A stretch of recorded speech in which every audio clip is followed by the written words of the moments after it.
ವಿಜಯನಗರ ಜಿಲ್ಲೆ ಹೂವಿನಹಡಗಲಿ ತಾಲೂಕು ಮೀರಾಕೋರ್ನಹಳ್ಳಿ ವಿನೋಬನಗರ ಗ್ರಾಮದ 5ರಿಂದ 6 ರೈತರ ಮೆಕ್ಕೆಜೋಳದ ರಾಶಿಗೆ ಆಕಸ್ಮಿಕವೋ ಅಥವಾ ಕಿಡಿಗೇಡಿಗಳ ಕೃತ್ಯವೋ ಬೆಂಕಿ ಬಿದ್ದು ಸುಮಾರು 10 ಲಕ್ಷದಿಂದ 15 ಲಕ್ಷದವರೆಗೂ ನಷ್ಟ ಉಂಟಾಗಿದೆ. ಹಡಗಲಿ ನಾಗರಾಜ್ ತಂದೆ ಶೇಖರಪ್ಪ, ಮಸಾಲ್ವಾದ ಶಿವಕುಮಾರ್ ತಂದೆ ನಿಂಗಪ್ಪ, ಹಳ್ಳೆಪ್ಪರ್ ಹಾಲೇಶಪ್ಪ ತಾಯಿ ರೇಣುಕಮ್ಮ, ಇನ್ನು 2 ರೈತರ ಮೆಕ್ಕೆಜೋಳ ರಾಶಿಗೆ ಬೆಂಕಿ ಬಿದ್ದು ಸಂಪೂರ್ಣ ಭಸ್ಮವಾಗಿದೆ.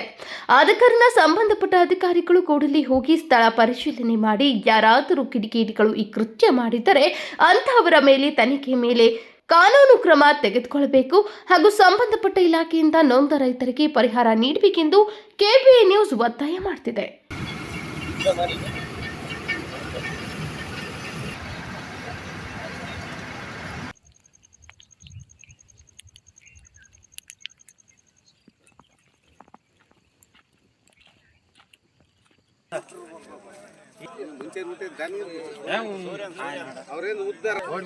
ಘಾಟ ಮಲ್ಲಪ್ಪನ ಗುಡ್ದಾಗಿಂದ ಮೆರ್ಕೊಳ್ಳಿ ಗುಡ್ಡಕ್ಕೆ ಬಂದೆ. ಸರ್ ನಿಮ್ಮ ಹೆಸರು ಯಾವ ಊರು ಸರ್ ನಿಮ್ಮದು? ನೀಲಕೊಪ್ಪನಹಳ್ಳಿ ಹಡಗಲಿ ಬಸ್ ಎಷ್ಟು ರೂಪಾಯಿ ಸರ್ ನಿಮ್ಮ ಎಷ್ಟು ಕ್ವಿಂಟಲ್ ಹಾಕಿದ್ರು ಸರ್? ಹೌದಾ, ರೇಟ್ ಎಷ್ಟಿದೆ ಸರ್ ಈಗ? 300. ಯಾರು ಹಚ್ಚಾರ ಅಂತ ಗೊತ್ತಾ ಸರ್ ನಿಮಗಿದೆ? ಯಾವ ಊರಮ್ಮ ನಿಮ್ಮದು? ನಿಮ್ಮ ಹೆಸರು? ರೇಣುಕಮ್ಮ. ಎಷ್ಟು ಟ್ರಿಪ್ ಅದಾವ ನಿಮ್ಮ ತೇನಿ? 3 ಟ್ರಿಪ್ ಅದಾವು. ಎಷ್ಟು ಕ್ವಿಂಟಲ್ ಹಾಕಿದ್ವು ಅಮ್ಮ? ರೇಟ್ ಎಷ್ಟಿದೆ ಅಮ್ಮ ಈಗ? ಯಾರು ಮಾಡಿರ್ಬೋದಮ್ಮ ಇದು ಬೆಂಕಿ ಹಚ್ಚಿರೋದು? ನಿಮ್ಮ ಹೆಸರು ಸರ್? ಶಿವಕುಮಾರ್ ರೀ. ಯಾವ ಊರು ಸರ್ ನಿಮ್ಮದು? ನಮ್ಮದು ಮಿರಾಕೋರ್. ಇದು ಯಾವಾಗ ಆಗಿರ್ಬೋದು ಸರ್ ನಿಮ್ಮದು? ಇದು ಒಂದು ರಾತ್ರಿ ಬಿದ್ದೈತೆ ಅಂತ ಹೇಳ್ತಾರೆ. ನಿಮ್ಮ ಎಷ್ಟು ಟ್ರಿಪ್ ಅದು ಸರ್ ಇವೆಲ್ಲ ತೇನಿ? ಒಂದು 7 ಟ್ರಿಪ್ ಇದ್ರಿ.